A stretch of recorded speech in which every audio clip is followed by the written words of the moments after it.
Look at what impact Hitler had on the German nation. Yeah. Decimated the Germans. Yeah. Absolutely decimated the Germans. Every right-wing fascist, Nazi, proto-fascist regime, in the name of the motherland, does a lot of damage to the motherland.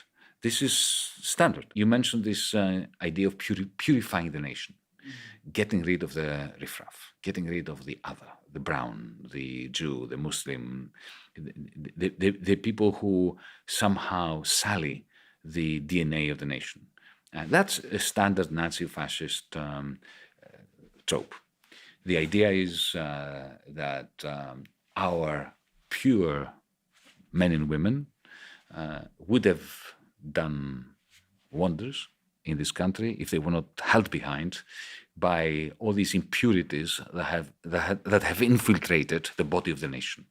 And that if somehow we manage to purify the body of the nation, which will, unfortunately, they say, but they don't mean it, involve strengthening our defenses in order to keep our borders airtight, and that may involve the occasional war with the riffraff out there, the foreigners who are trying to undermine our sovereignty and so on. So this whole narrative may begin beautifully in terms of GDP, especially GDP per capita, if you have military Keynesianism, if you spend a lot of money on the police, on armies and weaponry and so on. This is exactly what happened in the 1920s in Italy and 1930s in Germany.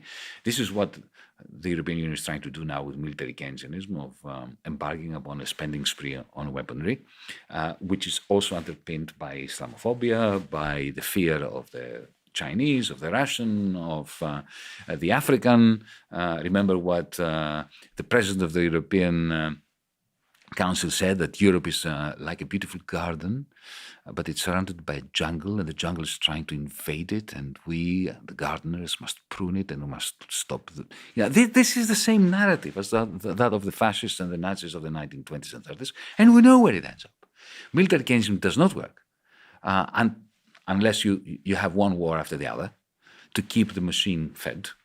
At some point, either you are going to stop the wars and then the whole economic miracle is going to collapse, or you're going to be embroiled in a world war, in a genocide, in some regional conflict that in the end turns your own country into a wasteland. So in the name of purifying the nation is led down the garden path.